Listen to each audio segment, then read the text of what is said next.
नमस्कार साथियों, knowledge bank channel में आप सभी का हार्दिक स्वागत है। कैसे हैं आप सभी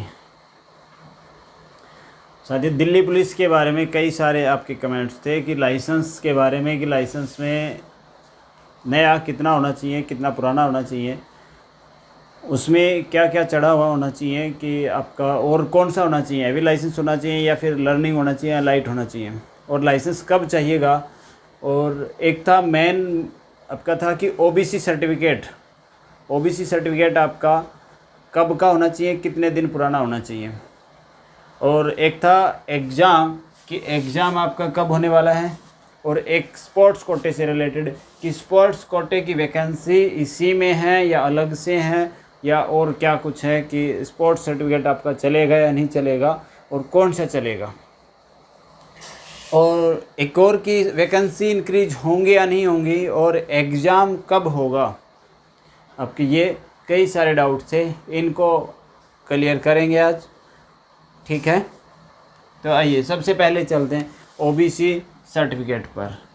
ओबीसी सर्टिफिकेट आपका कितने दिन पुराना होना चाहिए। ओबीसी सर्टिफिकेट में दिक्कत होती है कि कुछ स्टेट्स में जो जनरल कैटेगरी होती है, मोस्टली जो जाट, वो कुछ राज्यों में ओबीसी में हैं, वहाँ जनरल नहीं होती। और किसी कैटेगरी के साथ, कास्ट के साथ ये वो नहीं है, ओनली जाट के साथ, कि वो कुछ राज्यों में ओबीसी में होते हैं। तो राज्य जो आपका सेंटर में है, ये भर्ती आपकी सेंटर की है, तो सेंटर में ये जनरल में काउंट किए जाते हैं, ना कि ओबीसी में। तो उनको कितने दिन पुराना होना चाहिए, उनका जो सर्टिफिकेट है ये कब बनवाना पड़ेगा, उनका कितने दिन जो है आपके होने चाहिए। आपके जो है अभी तक तो लगभग 3 साल का मांगते थे, कि 3 साल से पहले नहीं होना चाहिए। ठीक है, लेकिन अब आपकी जो भी गाइडलाइन आएंगी, जैसे ही फॉर्म स्टार्ट होंगे, उससे पहले एसएससी की जो है आपकी नोटिफिकेशन आएगा एसएससी की तरफ से, एक और दिल्ली पुलिस की तरफ से। तो आपका जो लीक नोटिस आ चुका है, आपको देख लिया होगा आपने, वीडियो भी मिल गई होंगी इस चैनल पर भी, और भी बहुत सारी आपको वीडियो मिल गई होंगी। तो 3 साल का अभी तक मांगते थे, अब कितने दिन का मांगते हैं उसमें पता चलेगा। और है आपका एससी और एसटी का, कि एससी और एसटी का आपका कितने दिन पुराना होना चाहिए। तो एससी और एसटी का आपका ऐसा है कि उसके लिए कोई भी इस प्रकार का रूल रेगुलेशन नहीं है कि वो आपका कितने दिन पुराना होना चाहिए, वो आपका कोई भी होगा वो चलेगा। एससी और एसटी का जो आपका जो भी आपके राज्य हैं, कोई भी हरियाणा, ये राजस्थान, यूपी, पंजाब, कुछ भी, उनमें जो भी जिस भी का आप कैटेगरी में आते हैं, जिस भी कास्ट में, एससी में आते हैं तो आप सेंटर में एससी में काउंट किए जाएंगे, एसटी में आते हैं तो आप सेंटर में एसटी में काउंट किए जाएंगे। फिर आपका जो ये सर्टिफिकेट है, कास्ट सर्टिफिकेट, ये कौन सा होना चाहिए, ये आपका सेंटर वाला होना चाहिए। ठीक है, ये आपका जो है सेंटर वाला होना चाहिए। सेंटर वाला और जो आपका स्टेट का जो आपका होता है, उसमें क्या डिफरेंस होता है। जो आपका स्टेट का होता है वो एक ही लैंग्वेज में होता है। ठीक है, आपकी क्षेत्रीय भाषा में हो सकता है या फिर ओनली इंग्लिश में मिलेगा। जो सेंटर का होता है उसमें एक तो आपके जो है जो भी एक्ट हैं, ठीक है, वो एक्ट लिखे होते हैं कि किस एक्ट के तहत इसमें संशोधन किया गया, कब किस स्टेट में लागू किया गया, क्या कुछ, वो पूरी डिटेल उसमें लिखी होती है नीचे। और वो हिंदी और इंग्लिश दोनों में आपको मिलेगा। चाहिए कब आपको जब फिजिकल के टाइम आपका, अब तो आपकी फॉर्म अप्लाई हो जाएंगे, लेकिन फिजिकल के टाइम आपको आपका जो सर्टिफिकेट है वो चाहिए। उससे पहले आपका कोई भी सर्टिफिकेट इस टाइप से नहीं चाहिए। आप जो भी सर्टिफिकेट है आपके पास, यदि आप अभी से बनवा लेते हैं तो अच्छी बात है, नहीं तो फिजिकल के टाइम आपके पास होना चाहिए, नहीं तो आपको जो है बहुत बड़ा धोखा लग सकता है। लाइसेंस कैसा होना चाहिए, लाइसेंस आपका LMV होना चाहिए। लाइसेंस आपका LMV लाइसेंस होना चाहिए, लाइट मोटर व्हीकल। ठीक है, लाइट मोटर आपका व्हीकल लाइसेंस होना चाहिए। एक होता है लर्निंग, ठीक है, एक होता है LMV लाइट मोटर व्हीकल, जिसमें आप कार, ट्रैक्टर, जीप, मतलब कि 4 पहिए वाले गाड़ी आप जो चला सकते हैं, पुलिस की गाड़ी जो है वो क्यों मांगते हैं, क्योंकि पहले जो आपकी ड्राइवर की वैकेंसी जो थी वो अलग से आती थी।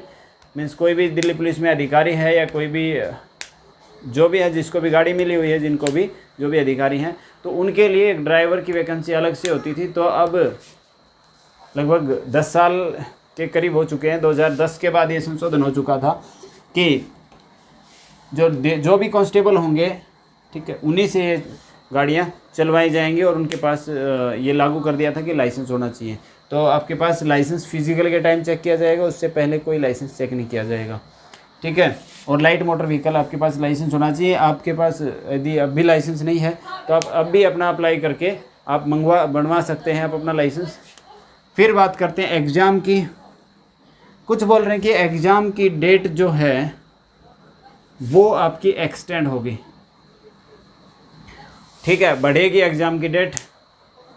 इसके बारे में तो ऐसा है साथियों कि कुछ कंफर्म नहीं कहा जा सकता कि एग्ज़ाम की डेट आपकी बढ़ने वाली है या नहीं बढ़ने वाली। ये आपका पता चलेगा जब आपके ये एग्ज़ाम हो जाएंगे ना, CHSL के, CGL के, ठीक है। जो आपके एग्ज़ाम पेंडिंग थे, जो पेंडिंग एग्ज़ाम हैं आपके, जो भी 2019 के जब आपका ये कोविड-19 का जो मैटर चला था, उस टाइम आपके कई सारे एग्ज़ाम थे जो कि पेंडिंग छोड़ दिए गए थे, ठीक है। वो एग्ज़ाम पहले होंगे आपके, उसके बाद फिर आपका लास्ट में आपने देखा होगा कि नवंबर में आपका जो है एग्ज़ाम दिया गया है, 27 नवंबर से, ठीक है। यदि सही ठीक ठाक रहे, सब कुछ कंट्रोल में रहा सब सिस्टम, और ये रिवाइज्ड आपकी एग्ज़ाम डेट है, दोबारा से डाली गई है, ठीक है। और SSC का ये रहता है कि जो एग्ज़ाम डेट डालते हैं वो टेंटेटिव हो या कुछ भी हो, यदि कुछ किसी प्रकार की कोई दिक्कत ना आए तो वो एग्ज़ाम उस दिन ज़रूर होता है, ठीक है। तो अभी तक के जो हिस्ट्री में, SSC की हिस्ट्री में ऐसा मतलब बहुत कम बार हुआ है कि एग्ज़ाम मतलब रिवाइज्ड एग्ज़ाम की आ जाए, आपकी जो डेट आ जाए रिवाइज डेट की डेट, तो वो पोस्टपोन्ड हो, ऐसा बहुत कम बार हुआ है। बाकी और समय पर छोड़ दीजिए आप, ये चाणक्य वाली बात है कि नियति पर छोड़ दीजिए, ठीक है। और यदि अक्टूबर में आपके एग्ज़ाम होते हैं तो 100%, यदि अक्टूबर में आपको पता चल जाएगा कि अक्टूबर में यदि आपका CHSL का और जो भी एग्ज़ाम CGL के या कुछ भी जो भी JEE के जो भी एग्ज़ाम पेंडिंग है, वो आपके यदि अक्टूबर में आपके एग्ज़ाम होते हैं, ठीक है, अक्टूबर में आपके एग्ज़ाम होते हैं, तो आपका 100% दिल्ली पुलिस का भी एग्ज़ाम होगा, ठीक है, ये मैं गारंटी लेता हूँ।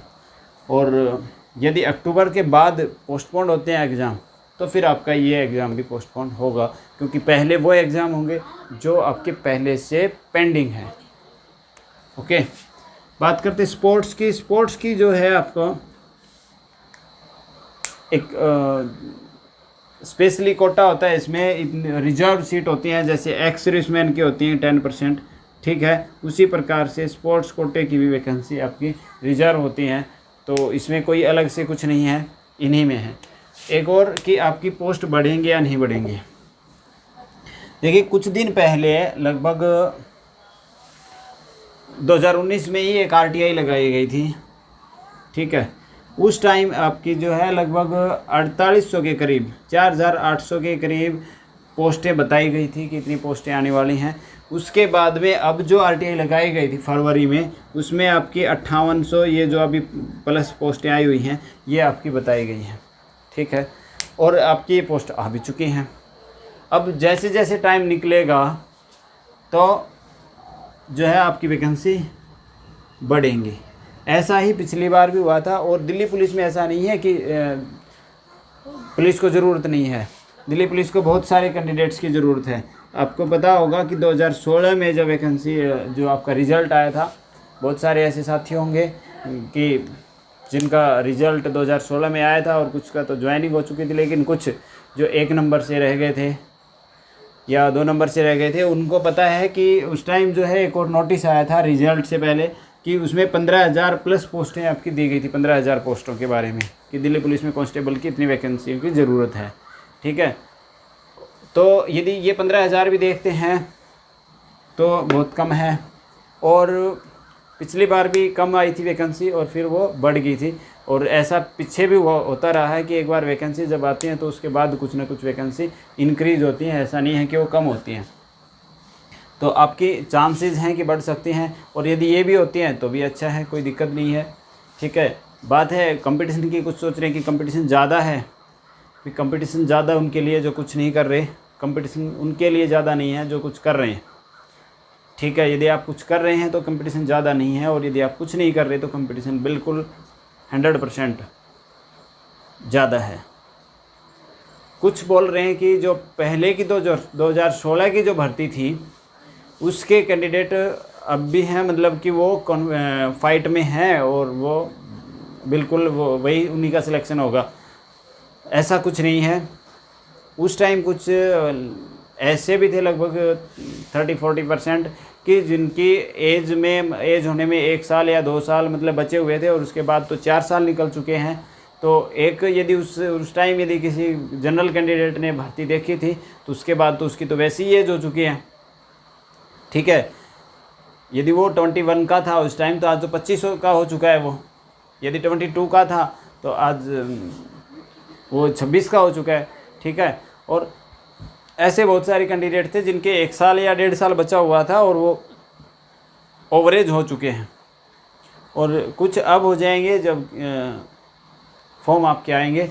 तो ये जो जुलाई 2020 से आपके जो एज कैलकुलेट की जाएगी कुछ अब तक हो चुके होंगे, और कुछ ने जो है अपनी आस छोड़ करके 4 साल जो निकल चुके हैं आस छोड़ करके कुछ छोड़ भी दिया होगा अपनी प्रिपरेशन। और आप जो लगे हुए हैं, जिनको चिंता है, तो ज़रूर आपका सिलेक्शन होगा, आप लगे रहिए। ठीक है, और आप वीडियो को लाइक और शेयर ज़रूर कर दीजिए, चैनल को सब्सक्राइब कीजिए। Thank you.